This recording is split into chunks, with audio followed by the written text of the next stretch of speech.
All right, guys. Welcome to the Fairfield Shellfish Commission meeting, October 4th, 2020.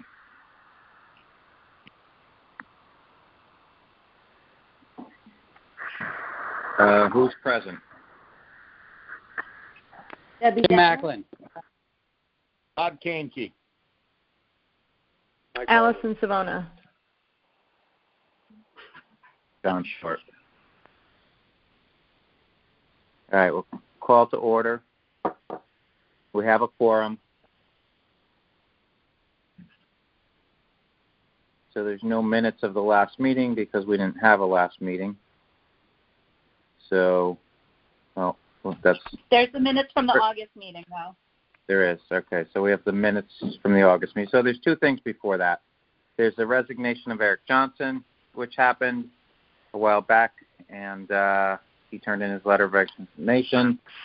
And we have the appointment of Todd Kahnke. Kahnke. Welcome, Todd. Thank you, John. Welcome, Todd. Thank you. Welcome, Todd. All right, so we go to approval of the draft meeting minutes of August 12th, 2020. There was no September meeting. Did everyone have a chance to look at those minutes? Yes. Yes. Yes. Any changes or additions? Mm-hmm. I have No, all changes. good? All right, does someone want to make a motion to approve those minutes of August 12th, 2020? I will make a motion to approve the minutes from August 2020. And this is Debbie Detmer. I'll second that motion to approve the minutes of August 12th, 2020. All in favor? Aye. Aye. Aye. Aye. Motion approved. All right, we'll go to committee reports. Clam relay and planting. So since we didn't have a meeting last month, we didn't really discuss it, but do we want to do anything with any more clams going onto the bed this year? Any thoughts? It'd be nice to get one in before the holidays. Yeah. I'd have to concur. It seems like there's a lot of people out there clamming. Yeah, and a lot of permits, so.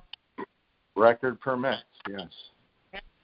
So it would have to be a market buy, or else we have to shut down for 2 weeks and that. And, you know, so what do you think about doing a market buy? We've done this in the past, usually in October. We spent $1,000. We spent $1,500. I think $1,000 buys us about 6,000 clams. $1,500 buys us about 9,000 clams. What are your thoughts on that? I say go with the $50. I mean, Yeah. yeah, agree. All right. Better pricing?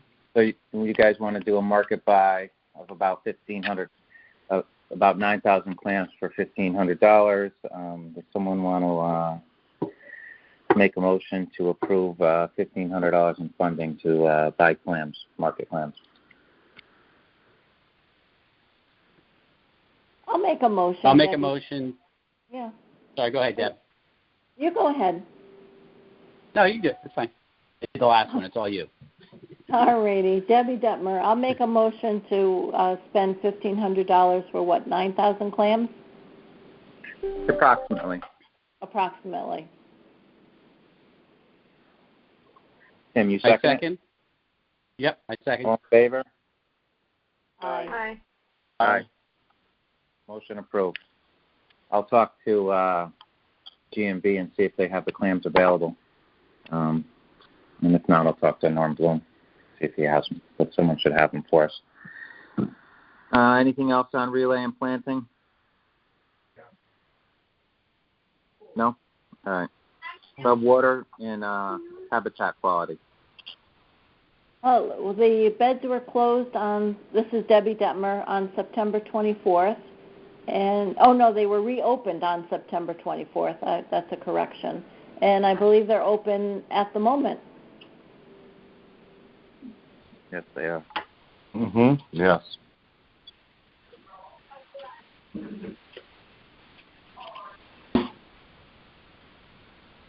That's all I have on that.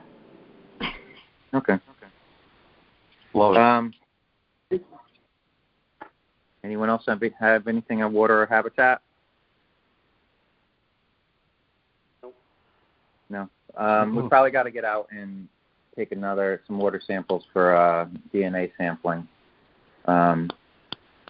which I think we should probably do up through the Mill River, Tide Mill, and maybe Sunquow Road. See what they come back as, and then one more Southport Beach. So maybe on the weekend someone can go with me and get some water, get some DNA. All right, permits and access. This is Allison. Looks like we have a record year, 341. It looks like there's a few exceptions. Total permit. So that's terrific. Yeah, Awesome. that was great. Great news. One to Debbie Detmer. I see that in there. Oh, yes, I lost mine clamming. But I did have a question on that page 8 where it shows the 2020 recreational permits used.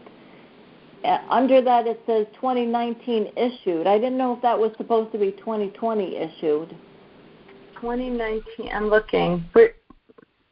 You see the heading? Oh, I'm on. Oh.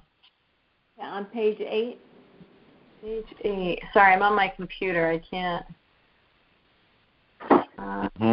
It says 2020 recreational permits issued. 2020, yeah. Residential senior, no, 2020 recreational. Oh, I see. It says type. So on the left-hand side, under type, it says 2019 issued. I think we just need to change that to 2020, don't we? That's a typo, right? Yeah. Okay. Yeah, you're right. Good catch. All right. Noted. All right. So, yeah, if we keep up this pace in the future, that's nice. Yeah. Hey, can I ask you a question, Allison, again? Sure. 23 non-resident passes. Is that higher? That's higher than usual, isn't it? There's probably a few higher, yeah. I think. Yeah. Under Okay. me last Curious. week. No, that's pretty good. Yeah. Yeah, it's almost $1,000. Nice. Yeah. Even with the no access, no one really complains. So. Bladder cancer, breast cancer, liver cancer, leukemia, lymphoma, All right, someone's got something running in the background. later developed cancer may be entitled to compensation. Someone have a TV on or something? Thank you. All right. Very nice. Done with permits and access. Commercial shellfish regulations, no report. Oyster bed development. Who wants to start this one? Take it away. All right. So the hats are, ready to be pulled out, and we've got a tentative date, or not tentative, but the date we should probably do it is Sunday, October 25th. Low tide is at about 2:40. So if we get there around 1:30, we should be able to go out in waders and pull those out, bring them up, and start removing the oysters off of them. That gives us the whole afternoon. So I know that there's already someone interested in volunteering, but we probably need a pretty full crew and as many volunteers as we could get. So we'll probably have to send an email out or a post on Facebook or any of our social media and try to get as many people there so we can get these things off the hats.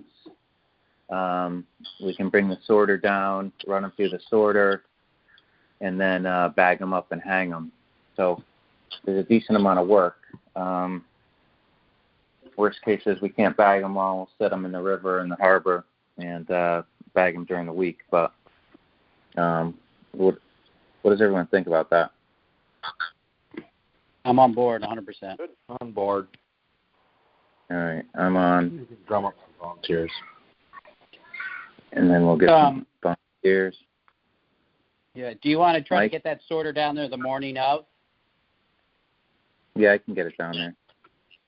You want to I mean, we can offline coordinating that time, but I can get I know there's a lot of stuff that we need down there, but like tables, get the bags, all that kind of stuff. I can work on getting all that stuff set up and down there. But if you need a hand with the sorter, because I know that's at least a 2-man job, do you want to try to do that earlier in the morning? Yeah. And then It'd have to be early in the morning, and then I'd bring it down after baseball. So, yeah, that's fine. And then if we could get the, all right, so you want to plan for like the bag. Yeah. So yeah, so what time you want to plan? I can load up the sorter Friday night or Sunday or Saturday afternoon or Sunday morning. Doesn't matter. Got it. And then drive it down there Sunday. Okay. So you want to hand on Saturday? Maybe it'd be better just to do it like late Saturday or something. So it's in the truck. You don't have to worry about it. I'm going to be in. Yeah, I'll be in New Jersey on Saturday until probably like 5 or 6. So I don't know if I could do Saturday, but.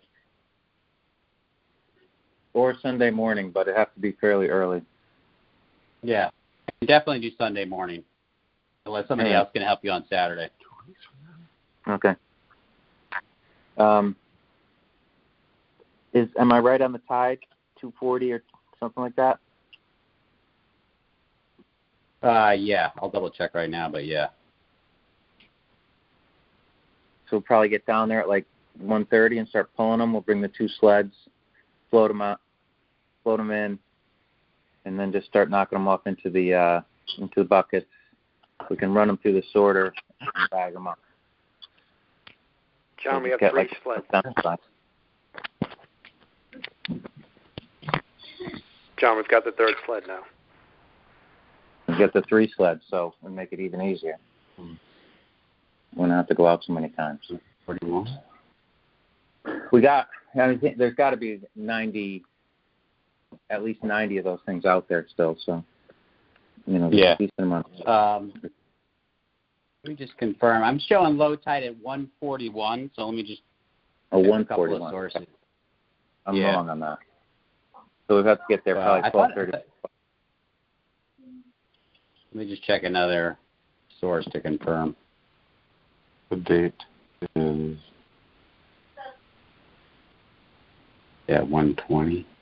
Yeah, I'd say you want to say like 130, because we can start moving out there before low tide. So just tentatively say 130. That's fine. Yeah. Yep. I mean, I'll probably be there at noon to start setting stuff up. Yeah. But we can let volunteers know like 1 or 1:30. Sure. I'll tell volunteers 1:30. I'll post that on Facebook.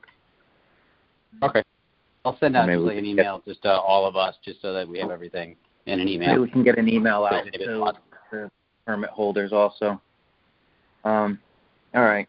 And then our bags of shell over in the harbor, what are we going to do with those over in the yacht yard? Do you want to dump those on Sasco?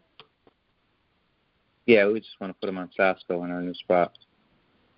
Yeah. We could probably do that. Do we want to just anytime, right? Just we'll look at high tides and we can dump it off a boat. Yeah.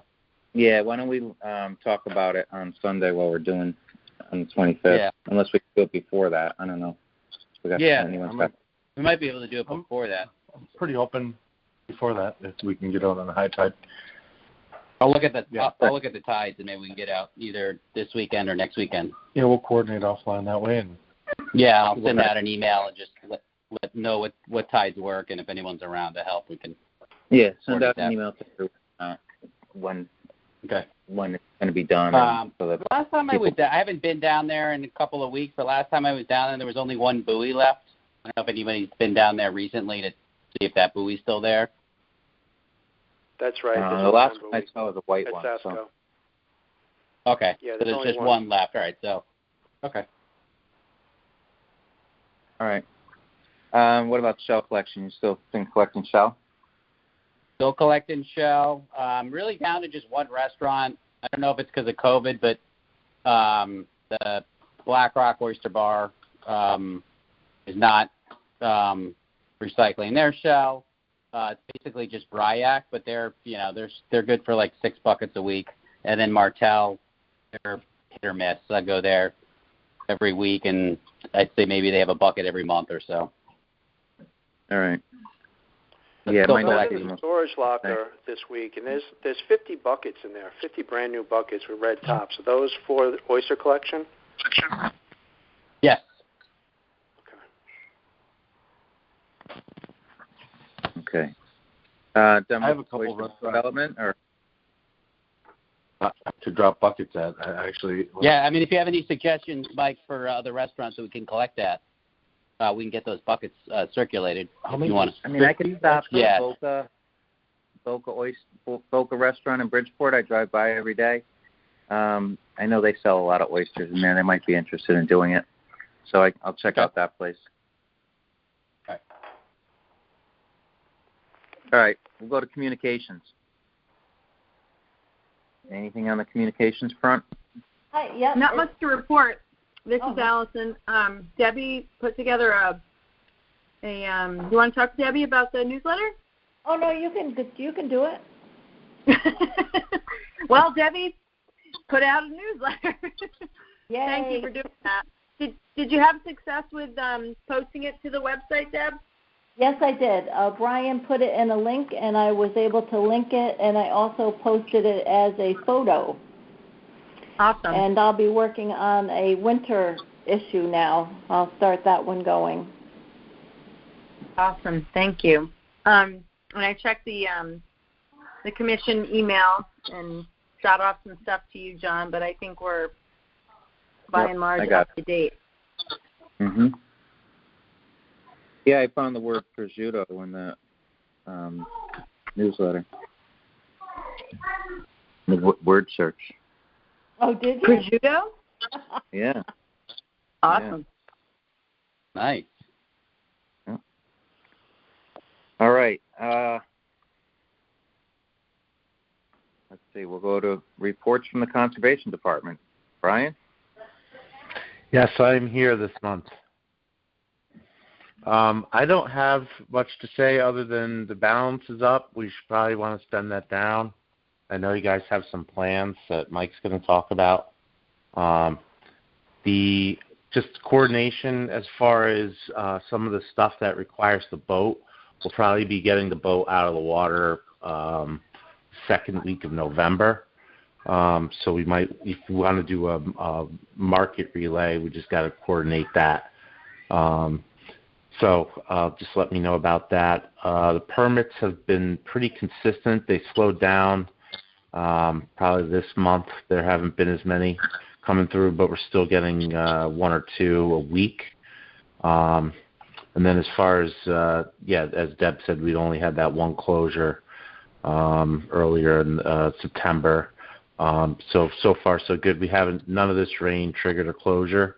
The one thing that, I don't know if everyone saw is the Long Island Sound report card come out last week. All the sampling that we've been doing over the past 3 years was, basically incorporated into that report, and Southport Harbor, Mill River, received a C+ grade for that report. There's high levels of nitrogen, which we kind of know, and water clarity is actually low, so that's what led to us getting a lower grade. But we were better off than most of the embayments around us that are doing similar sampling. Upper Norwalk Harbor got an F, Outer Norwalk Harbor got a B+, Black Rock Harbor got a D-. And Housatonic River actually got, I think it was a B+ or an A. Wow. But so the embayments, if you read the report, it's pretty interesting. The embayments or the harbors actually aren't a good guide or a litmus test of the quality of the water directly in the sound outside of the embayment. So while the Southport Harbor's water quality is a little above average, not great. It's not a good indicator of the water directly off the sound, off the coast of Connecticut, off the coast of Fairfield. So there's really no correlation to that. But I can provide a link to the report. It's on the website. It's on Save the Sound's website. It's 7 pages. It's a quick read, but it's pretty interesting, and it lays out all of the details of all the data that we've collected over the past 3 years now. Yeah, I saw that.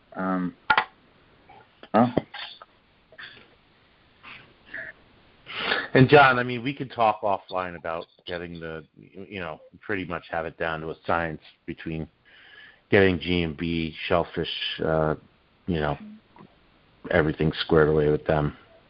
Yeah. All right. That's all I got, though. All right. Well, that's good. I mean, I was a C+ student, and now I'm, getting honor roll. So things can happen. Good job. Right. All right. Old business. I don't think there is any that we need to discuss. New business. 2021-2022 draft Shellfish Commission budget request. So we haven't started doing the budget yet, but I would imagine we would just submit another flat budget like we did last year. Yeah, I think that's the best way to go. Yep. All right. We got this topic here: terms of commissioners in the informational. So I know that my term is up at the end of this month, and that I'm going to take another term, so that'll be an additional 5 years. And then Allison's term is up at the end of this month. Do you want to talk about that, Allison, or? Sure. Yeah, so I'm just going to come off the commission. We are going to be relocating to South Florida as soon as our house sells due to my husband finding new work down there. So unfortunately and fortunately, we're off to a new adventure. So I'm going to be leaving you all. Oh, I'm sorry to hear that. Oh, it's bittersweet. It is bittersweet. Happy for you and the family. We'll miss you, but happy for you and the family. I appreciate that. Thank you. We're in South So Florida, yeah, you'll have to find my replacement. Let's go. It's going to be a tough job, Allison. You've done a lot of good work. Big shoes to fill. Big shoes to fill. Aw, stop. You're so kind. But on that note, I'll put together just some documents that have like the contacts for the clinic and sort of anything that I think is useful, like an inventory for the shirts and retail stuff, the image, the artwork, all that. I'll make sure maybe it's on a Dropbox or just put it on the Dropbox, or maybe should that live with Brian? Do you want to have it somewhere? Maybe we could talk offline about that. You're going to Florida, but I still have your phone number too, so don't. She's changing that. I will be changing that and my identity, but no. Well, I'll make sure you have everything just at your access. That's easy to. Just you have access to the Dropbox. I mean, if you just want to dump whatever you have in there, but I think I have most everything. But like I said, I know you're moving to Florida, but I know where to find you, I think. Yeah, totally. So on that note, I mean, there are a few people that I've talked to, and some of the other commissioners I've talked to. If anyone would want to email me some names and contacts of people they may know that would be interested and willing to do a lot of work and then maybe I can interview them. We're not just looking to fill a spot. We want to get someone that's going to be a part of the commission. So, all right. Our clinics will never be the same, Allison. Nope. We ever have a... I will miss them. I will miss doing it. They're super. You can make an annual trip. Come on, once a year. They say the flights are cheap that time of year. They'll be cheap flights for sure. We'll set the no, date. I'd love to watch it live stream or something. So we'll get the GoPro going on it. Yeah. All right. Okay, so I guess that's it with the terms of commissioners. Going back to that, taking the fat off the oyster, the fat collectors. I was going to send an email out to like Dave Carey and Alyssa and everyone over at Bureau of Aquaculture to see if they might want to come down, and also to maybe Sea Grant and see if anyone from there wants to come down and see what we've been doing. So. Hey, John, I'll reach out to the Westport Shellfish Commission, too. I think they're interested. Oh, yeah, okay. Good idea. Yeah, so, we do this and no one really knows what we do, but it is pretty productive, and other commissions want to see it. All right, so now we're going to go to informational item B, which is a land-based downweller discussion, and Mike is going to present this. And everyone got an email. Did everyone check their emails? There's an email with all the info. Did anyone not get it? This is Allison. I have not reviewed it. I apologize, but I'll be dead tomorrow. So. That's okay. But if you want to, it's pretty important that there's some photos in there as well on a link. It's not all of John Short's vacation photos, but it's some. But if you look at it, it'll give you more of a visual on what we're talking about here on these boxes. So John went on vacation back in the end of August, beginning of September. I'm pretty much going to read what's here. He came across some downwellers on the dock in P-Town, and he contacted Steve Weisbauer, who's the shellfish constable of P-Town, of Provincetown. And he's a one-man show over there. And he actually offered to give us a tour of these boxes, of these oyster downwellers. He described the setup, the design configuration, the cost model, and he demonstrated the cleaning and maintenance, and it was unbelievable. I mean, when he did the cleaning demonstration on it, it seriously took about 20 minutes to take these boxes. You open up the box, you take out these trays, and you hose them down. And hosing down each tray took maybe a half a minute. It was so efficient. It was mind-blowing at how easy this was to upkeep. So if you look at some of the pictures, you can see what we're talking about here. And I gave some pictures to kind of give scale as well. If you guys look at him now, you can see Steve there. He's got a mask on, as we all were. And the box is pretty much about 48 inches in length, 43 inches wide, and 50 inches high. They weigh about 230 pounds, all in with all the water involved in it, too. They're probably about 2,500 to 3,000 pounds each. And they contain about 260 gallons of water. That's the max. They're probably not all the way up. They're probably doing more like 200, 220. But as you can see, if you're looking at the pictures, the white pipe that comes in brings the water in from a pump from below the dock, and then it just, all the nutrients, the water, the oxygen flows through each one of those little trays. And each one of those trays, as you can see if you look through the pictures, contains 10,000, 5,000, depending, 5,000, 10,000 oysters, depending on the size that they have in there. And he had 12 trays in each box. So it really was very efficient. It was beautiful. Very impressive. And this guy invented all of them and does all the work himself. He gets paid for it, but it's still a very impressive operation. Is this his full-time job? Yeah. I don't know if it's full-time, but is it? I'd have to say it's his full-time job. Yeah, so there's a diagram in there as well to show, like a side shot of it, show how the water comes in and how the trays are set up. I kind of gave all the information that's there. It's maybe a little too much information, but it gives it all plug and play, and all the specs that are going to be needed in order to kind of get this thing going and to propose this.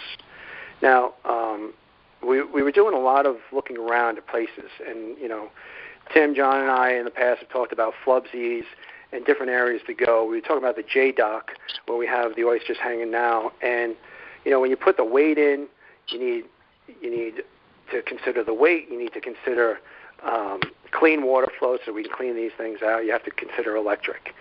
And John and his son were walking past Ash Creek and South Benson Marina, and put a picture here too so give a reference as well.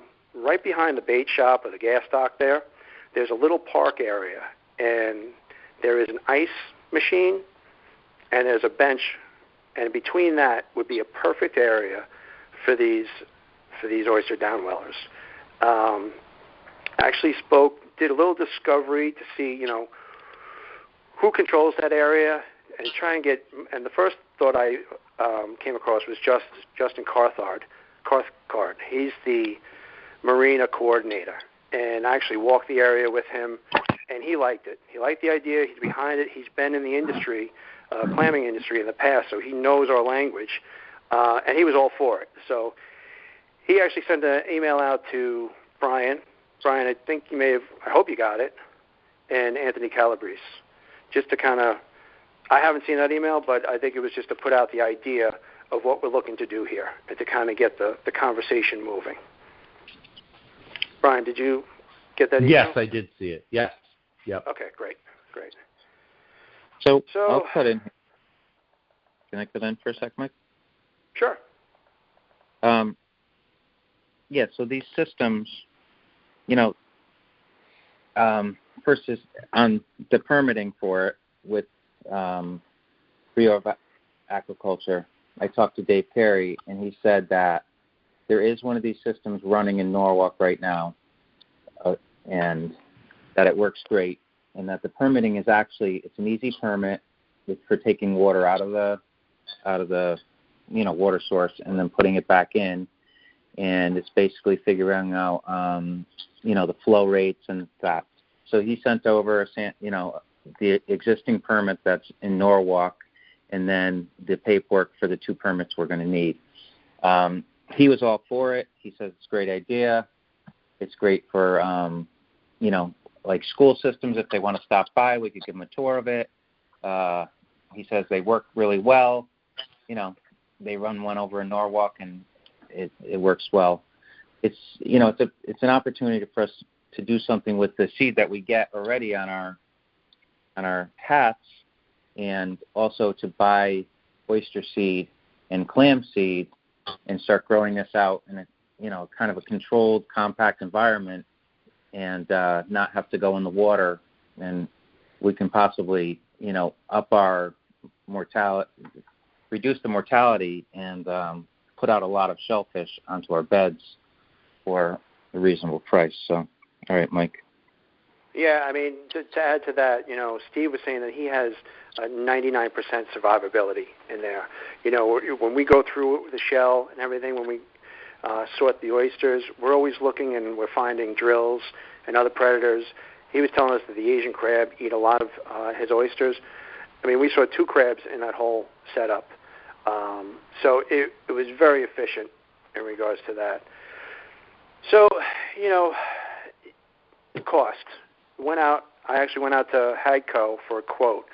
So these are real numbers. When we look at 6 of these fish totes, would be almost $3,900. And then the other items here are actually what Steve Weisbauer gave us on his blueprints of how he worked, how he built these out.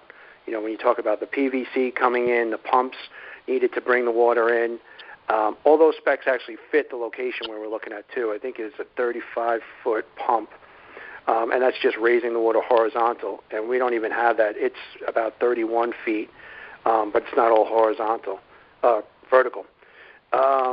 So our cost for all 6 of these would probably range about $6,300. I think we do have to kind of look at, since this is our first time doing that, we could have a little buffer here or there, maybe another $500 for incidentals if something breaks, something that needs to be fixed in regards to that might work it out. Also, when we looked at this and walked through the area, there is electrical right there, but Eric, the guy who runs the gas dock there, he uses that for his bait box and for his ice box. And the ampage will not work, so we will have to get a new line run by Yankee Electric. And I think we'd probably work with you, Brian, in regards to getting a trench built by DPW. And we can go into, what specifically needs to be done and get a real quote from Yankee Electric as we get further down the line with the discussions here. Yeah, there is that other electrical box that's on the pole by the light, which would probably be where we'd be fed from, is my guess. Right. So. Yeah, I can't see it being more than 20 feet from the electrical box, maybe 30 feet at the most. Right. Brian. So also, sorry, any questions? Brian, you there? Yes. If we hooked into the electric, would we be paying the electric? How would that work? It depends if it would require another meter or if that was something that could be tied into the existing meter. I'd have to look at it to really understand that issue. And we could talk to a Yankee. And I think all this is a great idea. My only concern is that securing this from vandalism, because unfortunately anything that's out there is really beat the crap. Thought about that. And I don't know if you'd have to put it into like a shed or something like that. So, Brian, there was two things that came up. One was a concern for vandalism. There's always kids around that area. There's always people around. And I think that we can figure out a way to either lock it or to have some kind of shed around it, or maybe a fence. But maybe just a locking mechanism to lock these things up. We're going to be drilling in the sides of these anyway, so I think we could probably come up with something in regards to that. Another one that came up. Yeah. Another item that came up with. Sorry, John. Go ahead. We're right next to the marina office and the police boat, so there is a lot of activity, during the day of police and marina personnel. This is only going to be used during the times when the actual marina is probably open anyway. So, it is a fairly safe area.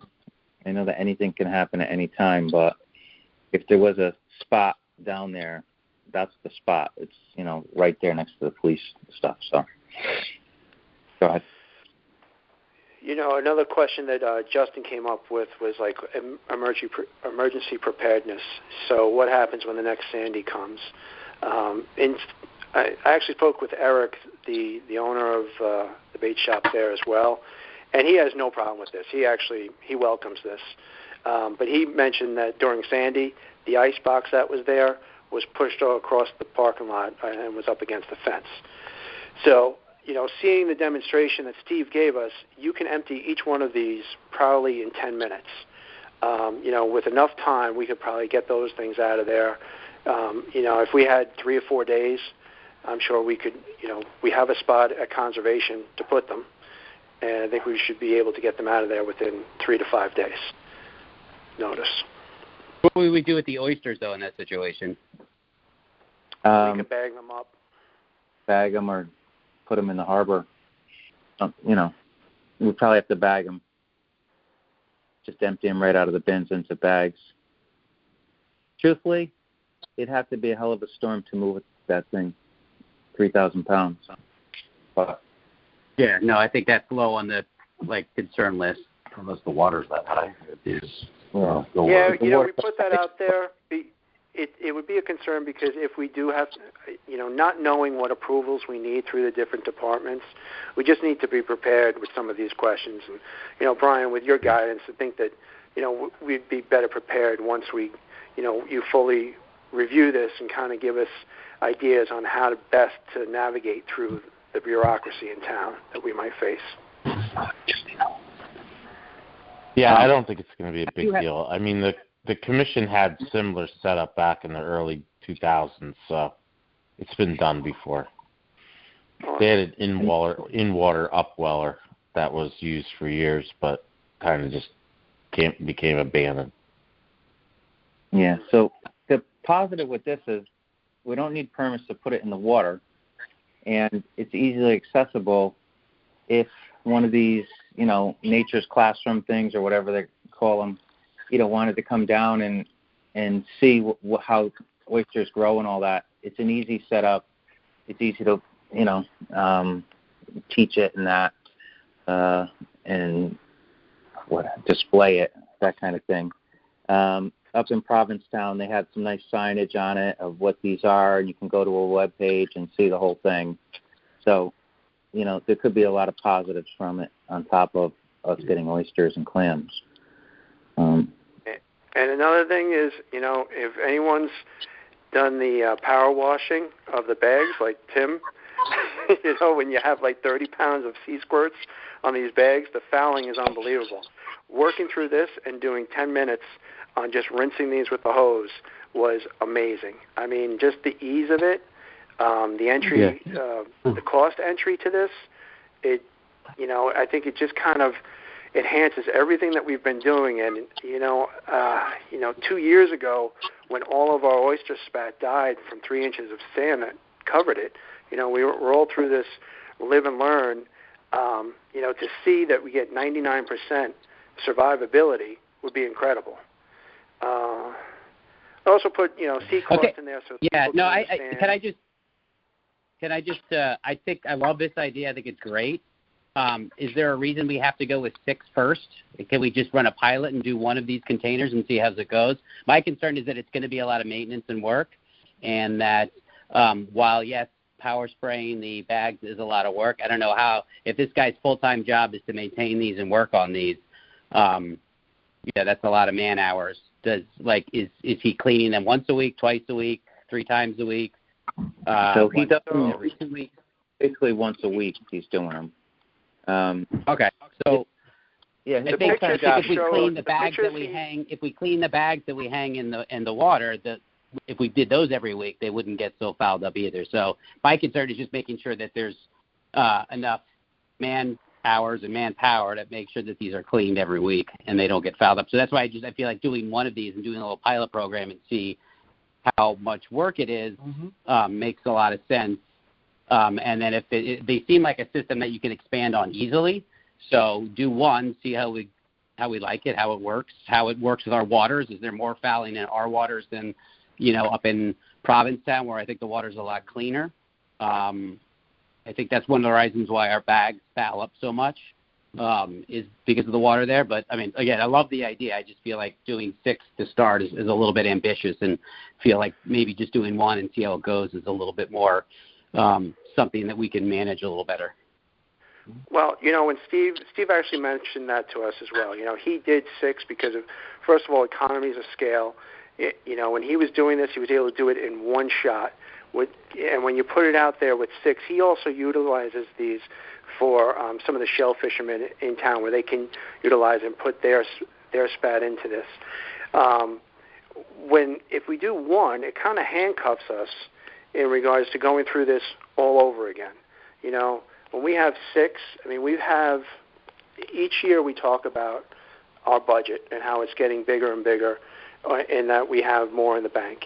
And we've always kind of had a fearfulness of where this money could go. So here's an idea where it's not the cost that's my concern. It's not the cost that's the concern. I agree with you. We have plenty of money, and that we need to use that money. It's getting actually the work done, which has been a problem in the past few years about, getting bags cleaned, all of that kind of stuff, getting hats coated, all that kind of stuff.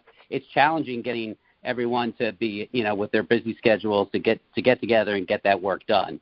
So it's not the cost that is concerning me. It's just the actual labor that's involved. And I think we might be underestimating what it might take to really maintain 6 of these. The labor involved is where we drive up. Today, if you want to go out and go to any of those hats, even if you go to your yacht yard, I mean, the easy bags that are hanging there, you still have to take a ride all the way down there, and you have to get wet. These are land-based. You open up the hood on it, and you're able to easily access and take out the trays. You can take out 6 trays in about 2 minutes. Wash these down in about 10 seconds each. The and that's every week? Absolutely unbelievable. I was shocked that every by week, it. Though? I was completely impressed. What's that? And that's every week that cleaning happens? What's that? It would probably have to be done at probably once a week. I mean, you could do, a set each, have a day, and then 2 days later do another set, 2 days later do another set, and people take turns so that it doesn't, the same person there all the time.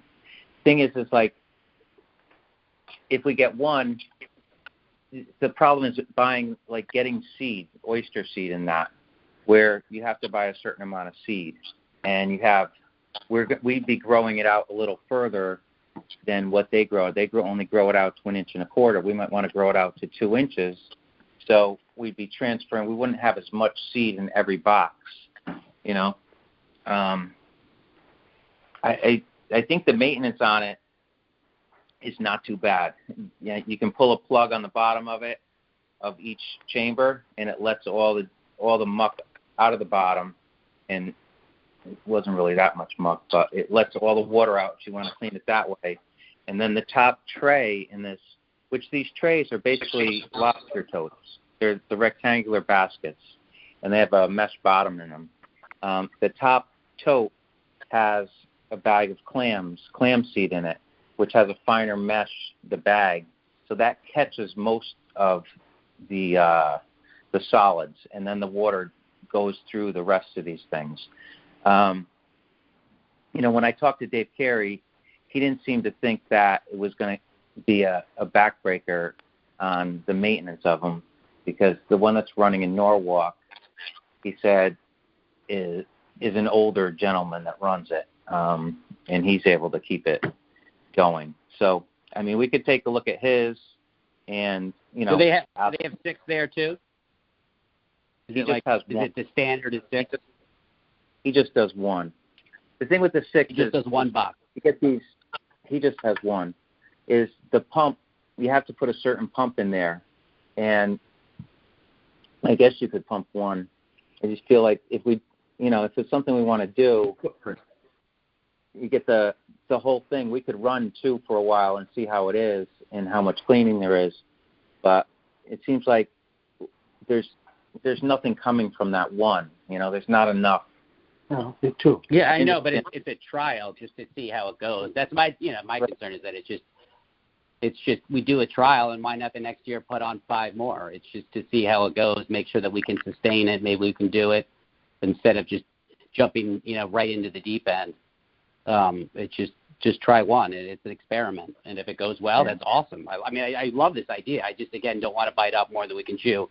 I've learned over the last 5 years that there's a lot of work into what we do, and we do it on a very small scale, and it requires a lot of people, and it doesn't always get done when it needs to get done. And it just, even just spraying those bags, that was should have been done once or twice a week, and we only really got it once a month.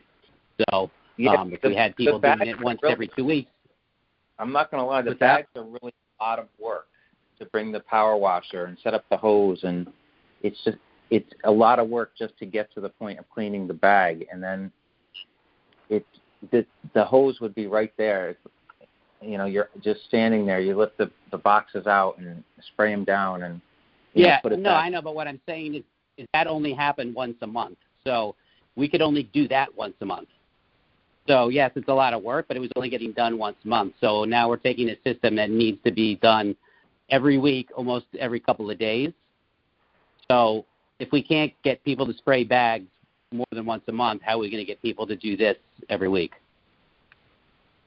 So, Tim, when he walked us through the maintenance on this, it was unbelievable. I mean, he gave me a wrench.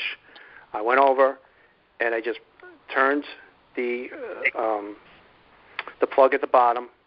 As it was emptying, we took the top off. We took out a tray, sprayed it. Took out another tray, sprayed it. Took out another tray. 12 of them. Put them back in, put the plug back in, put the top back on. The whole thing took less than half an hour. It was the most impressive thing I've seen. And you know what? I've sprayed a few of those bags with the power washer, and it takes about 20 minutes to half an hour to do one of them. Yeah, but that's because they sat for a month. If we did that but I'm just saying if we had done that every week, it would have taken 5 minutes to spray the bag. The ease of driving up. It's a matter. What's that? The ease of driving up. You know, we're going to be doing this from April to November, but the ease of anyone being able to drive up, open this thing up. I mean, between 2 or 3 of us, this is like it's a piece of cake compared to some of the work that we've done in the past. Listen. I completely understand you, and I love it that this is that easy. But again, it's something that has to be done once a week, which I think is great. But we couldn't get the bag sprayed once a week. They got sprayed once a month. And so what I'm saying is that it's the time. It's not the ease of doing it. If we sprayed the bags once a week, it would have taken a lot less time.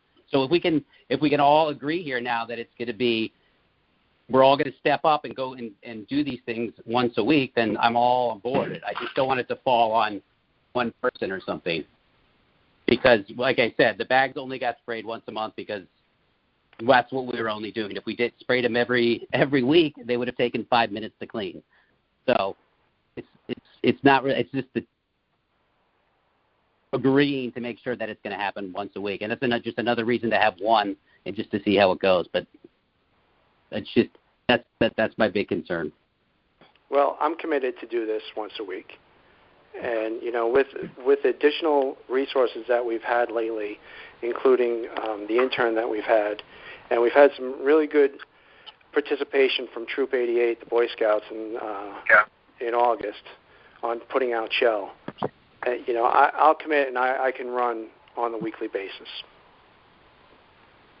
I mean, yes, we do have the intern that, conservation uses the intern, I guess.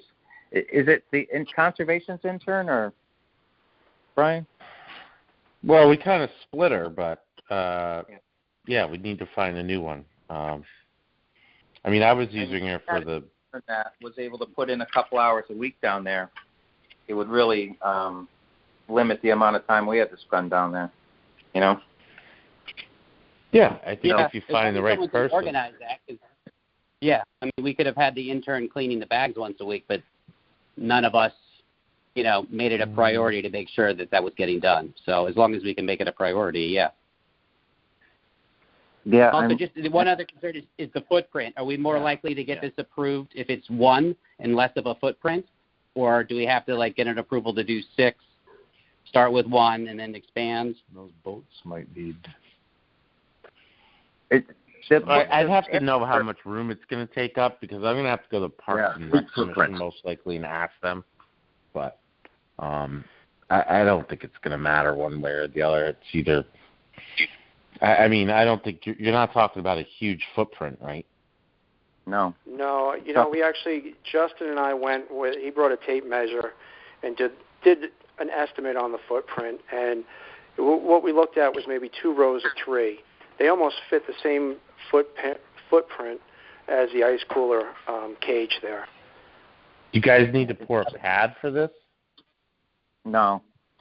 I was thinking about it. We could either do gravel and possibly screw these things right into railroad ties, 3 and 3, so I have 4 ties and do it that way, or just set them right on the gravel as long as they're level. I don't think we should really pour a pad. So I don't think it's necessary to have a pad. This ones we looked at were on the dock. They're fairly stable.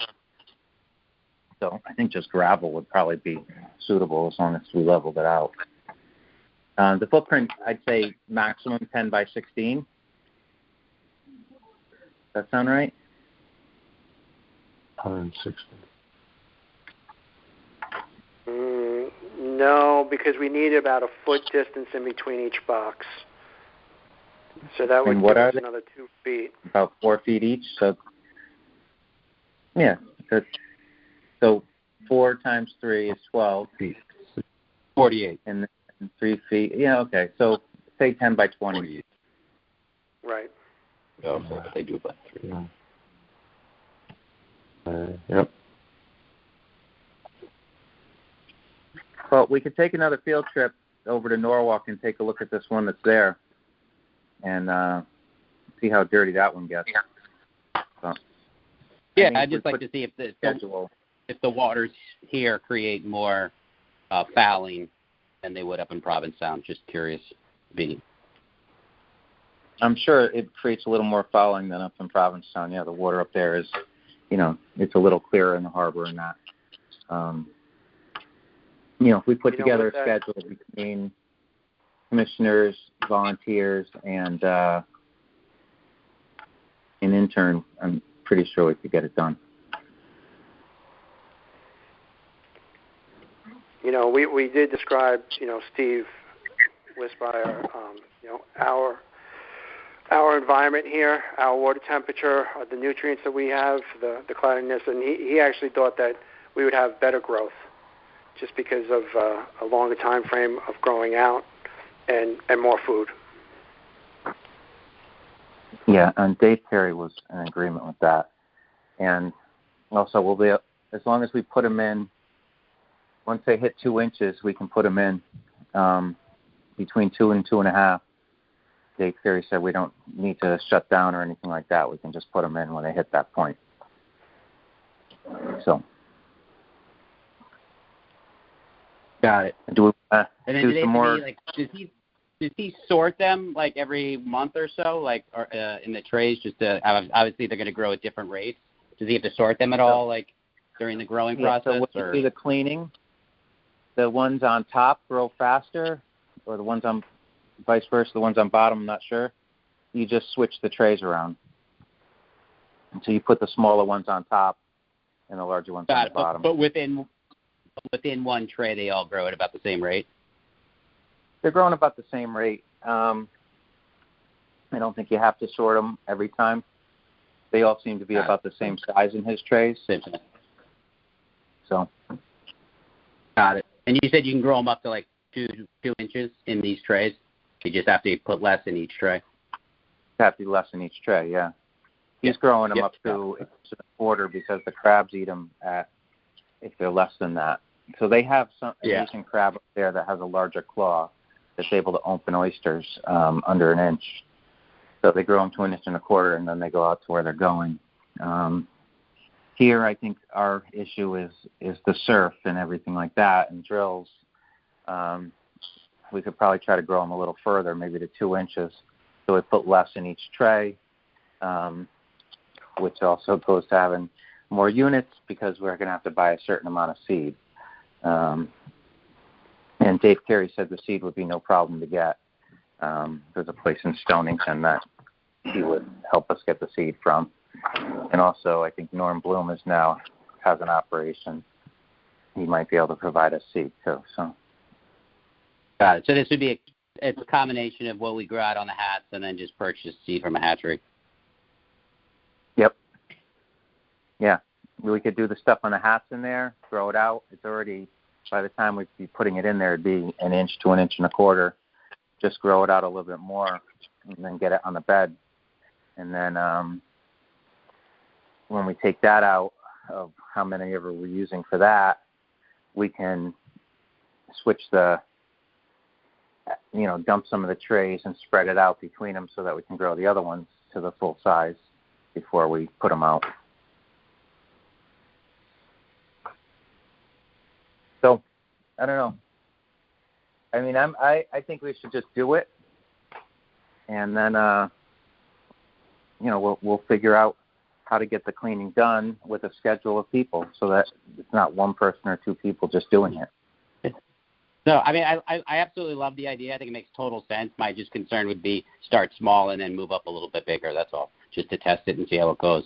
But I think it's a great idea. I loved all the research that you did. But like you said, if there's only one in, they're only doing one in Norwalk, I don't see why we couldn't just start with one, and then if it grows great the first year, then just expand onto that. But that's my only concern. Yeah, I mean, we could take a look at the one in Norwalk and talk to the guy and see how it goes there. It's the same water, so. Yeah. Then we wouldn't have to go through the doing one. We'd talk to him and see if he's able to handle it and how long it takes him to do everything. Norm Bloom is running these things also. I wanted to go see his operation, but he was out on the boat on Friday, and so we never got down there. But if we want to go look at his operation and then see if we could look at this other thing also before we make a decision. So either way, whatever number we go with, we have to start working on the permit. So we'd have to fill out the permits and get that in the process because it takes 6 months. So if we started the permit now, we'd be able to start up the thing in late April, mid-April, something like that. So I know it's a lot of information here, and Tim, thank you for all the questions. Does anyone else have any questions in regards to this, or any information that you think that we might need? No. Deb? No. That was certainly a lot of information to take in on a short amount of time, but I do hear Tim's qualms about having something done every week, especially when people work all week long. So I think that is a valid concern as well, even though it does sound like it's a simple thing to do. Mm-hmm. I would like to see it myself, but then again, I work all week long, so it's hard to find a time to go to Norwalk to see that. Yeah. I don't know. We have to figure out when a few of us could go down there and take a look. Obviously, we could take pictures and tell you what's going on, what it's like. I mean, if it's something that's so easy, but yet it weighs so much, is it feasible that like a woman could do it herself? I mean, or do you need to have a pair of people doing it, or? If you felt like maybe you couldn't do it yourself, maybe 2 people could go down or something, or a helper, or. I'm just trying to figure out. I don't think there was a weight issue on strength. It's just a matter of depth. Trying to reach down to the bottom was probably more of an effort than lifting it. I think each one of these trays maybe weighs anywhere from 3 to 6 pounds. Oh, okay. Yeah, it would be. I would like to see it myself in person. Well, Steve Westbauer did invite everyone on the commission.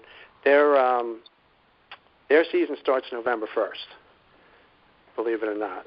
So I'm sure he'd be happy to take us out, do a little clamming. So they run it all. You mean? Sorry, when you say his November season starts in November, he starts running these in November. No, their clamming season actually starts in November. Okay.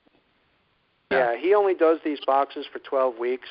Our boxes, it would be mid-April. We're looking at a target date of April 15th, 2021. Look for something else to look forward to besides just taxes. And, that goes in line with oyster seed. You have to order your oyster seeds prior to that, put a deposit down, and there are minimums. Seen them between $500 to $1,000.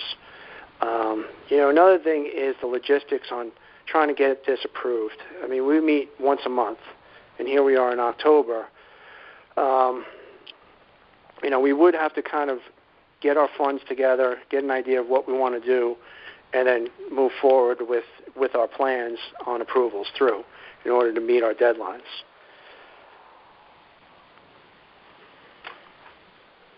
Yeah. So if anything needed to be approved right now by the commission, it would just be to preliminarily work on the permits and file the permits. that would be it. That's the only thing that actually needs to be done fairly quickly. So I think that makes sense. I mean, don't see any reason not to make a motion to get on applying for permits. Right. And maybe we could then go and look at these other systems and see, how they're doing it. Yeah, I'd love to go see one. I'll go anytime. Yep. I could probably. I have assumed they're not working on the weekend, so it'd have to be during the week. So. I don't know. I could talk to Norm Bloom, and then the other one, I'm sure we could set up something maybe for a weekend, if that's how we have to go. So I think either of them would probably be willing to meet us on a weekend as long as it's planned and show up, Yep. Okay. Well, yeah, I'll make time for it. Me too. I talked to Norm Bloom. He's a really nice guy and everything, and he's like, come down anytime. So if I called him and said, hey, I want to get a few commissioners together, can we come down on a Saturday or a Sunday or something? I'm sure someone's down there every day. He's got all kinds of operations going on. So, and then I'd have to talk to Dave Carey and find out about the other one to see if he's willing to let us come through and view it at the same time. So, all right, so we think it's possibly a good idea, and that we should start working on the permits for it. But do you need a second motion for the permit? I don't know if we even need a motion for it. Okay. But you can make a motion. I make a motion to move ahead with the permit. I second. Tim seconded it. All in favor? Aye. Aye. All right. So we got one more topic on our agenda tonight. Do you want to end this one right now? Yes, sir. Yeah, I'm good. I think I voiced my concern. Sorry if it took too long. I apologize. Jeez, Tim. It's fine. All right, so I have to get back to the agenda. All right, so we'll end the topic of land-based downwaller discussion. We'll start working on the permits for that. Next topic on informational is C. The resident of Pine Creek contacted me and had some questions about something, which was they're interested in getting Pine Creek dredged. So they had an idea, this woman, and she's on the Inland Wetlands, I think, or the Flood and Erosion Commission. She sent me an email, but I may not be able to find it. Becky Bunnell. So she sent me this. She contacted me, and their idea about getting Pine Creek dredge was to get some oyster work going in Pine Creek. So her idea was to get a commercial oysterman to come in and plant a whole bunch of seed in there and then start working Pine Creek. And if they show that there's commercial activity in Pine Creek, that they may be able to get funding or grants or something to get Pine Creek dredged, especially the mouth of Pine Creek. So I talked to her for a while and told her that, they'd have to go through us for something like that, and, it's not that simple, and to find an oysterman that's going to throw seed in there and then start working it would probably be very hard, and that their best bet is probably just to try to get some oysters growing back there just for the environment. And so she thought about, I told her what we do and everything, and I said you could possibly get oysters growing by putting shell along the shores and things like that. So she was interested. She was interested in possibly coming down to work on the hats with us. but I don't think she can make the weekend we're going to do it. So, I talked to her, and I kind of just told her everything that has to go into this doesn't seem feasible to me. Brian, do you have any comments on possibly dredging Pine Creek, the mouth of it? Yes. Go ahead. I have a lot of comments about it. I had the same discussion with her. They didn't really understand. I mean, there's no grants out there to do an environmental dredging project. The only grants that will pay for dredging are state of Connecticut grants that would be used for federal channel dredging or navigation dredging, and that's neither of those are the case for Pine Creek. And the issue with Pine Creek is it only services a small number of boat owners who have wharfage rights into Pine Creek. So the idea that the town would pay for the dredging of that, wide-scale dredging of that, is probably not something that's a very high priority. And the environmental component of dredging Pine Creek, I don't really see it. It's not that the water, there's not any tidal interchange in the creek. Because it's shoaling over doesn't really create a problem where it's damming up the water into the creek or not. I mean, the tide rises 6 or 7 feet in the channel, so it's still flowing in and out of there on the routine tidal basis.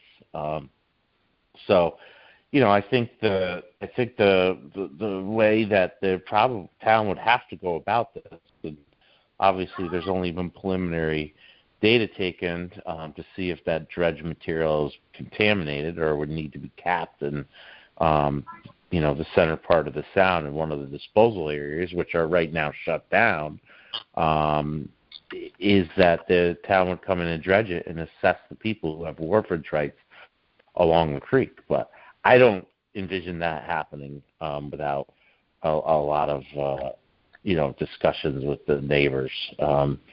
So from a shellfish perspective, I just told them exactly what you told them, John, that it's a prohibited area. There's probably not going to be a lot of people, commercial shell fishermen, who would be willing to go in there.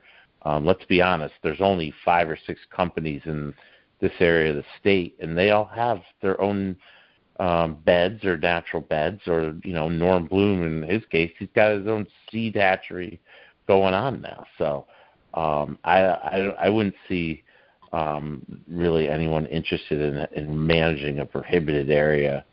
It's just an enormous amount of work for them. But do I think there's benefit to putting shell down in there? Sure, why not? And that's one of the things I was going to say, is that I don't know what it's going to look like at the end of this WPCA hardening project. But if there's a way to maybe install these downwellers in the back of the conservation garage and tie into the creek back there, that might be another suitable area to kind of do that work. We'd have to look at it, though, and see how that could be accomplished. We did consider that area. So. Yeah, it would just be more secure and out of the way and expandable and all these other things, but there might be some logistical issues with the tidal fluctuation out there. We'd have to have a constant source of water. So, but yeah, there is power there. It's fenced in on all that. Yep. All that. We can make it nice over there. We could, as long as we have a constant source of water. We're fine. So, we can talk about that. I don't want to belabor that, but. Right. So I told her if she had, if they wanted to put some money down, they could probably buy some mulch, and we would give them some pointers on where to put it and things like that. And hopefully in a few years there's oysters growing. If they wanted to buy some oyster from somewhere and put it along with the mulch and then let it start growing, but yeah, no one's going to harvest it at 6 months. So being prohibited. So, I kind of took the wind out of her sails, I guess. I don't know. So did you, Brian, but it's just the truth. So. Anyone have any comments on this? No. No? Okay. All right. Well, that was easy then. I don't think there's anything else left on the agenda. Anyone have anything else? Nope. For me. Nothing additional. No. One last thing. Brian, do you have any idea of when we may be able to have meetings in person, or it's just... No idea. Okay. All right. So I'll call some people. Yes, go ahead. It's Allison. I guess this is my last meeting, so, right? I mean, that's it.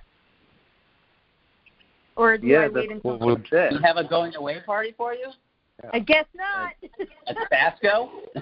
This is it. That was my understanding. Yeah, That makes me sad. Oh, no. Well, Really sad. Guys, I think I've been on for 5 years, and I had a great time, and I hope I was able to contribute, and I just think you're doing such amazing stuff now, and I'll look forward to reading about it and seeing it online and staying connected. But thank you for allowing me to be here. Oh, you'll be greatly missed, Allison. For bake on the beach. Thank you. Irreplaceable. You off, correct? Appreciate it. Thank you. You will be sorely missed. Oh, stop! You'll forget me by November. Hell no. Allison. We're going to name it the Allison Savona Annual Clam Clinic now. I think we should, definitely. Everyone will think I passed away or something. No. That's what happens when you go to Florida, right? Oh, maybe. Once you leave the commission, you're dead to us. So. Yeah, I bet. Well, to you, John. Now, thanks, guys. Oh, best of luck. No, well, you were going to... Yeah. When are you leaving? Not until we're trying to get our house sold. Carrie's already down in Florida, so soon. Hopefully, by the holidays. We'll see. Trying to get it to move. So I'll still be here for a little while. You can always re-up and then resign. No, I'm just so busy. I won't even be that helpful this month or the next 2 months. It's just I can't You have commit. to leave your recipe for clam chowder. Yeah, totally. I'll give it to you. I think we have it online. Okay. Well, let's end the meeting. All right. Alrighty. I'll make a motion to adjourn the meeting. I'll second the motion to adjourn the meeting. This is Allison. Signing off, Allison, huh? Yeah. All right. Did she get to bang the gavel? Let her bang the gavel. Yeah, I'll bang the gavel. So let me say all in favor. Aye. Aye. Aye. All right, Allison, you say meeting adjourned and hit the table. All right, meeting adjourned. Thank you. That was late, but okay. Thanks, Don. All right. We'll miss you. Bye. Thank you. Bye. Bye. Bye. Bye.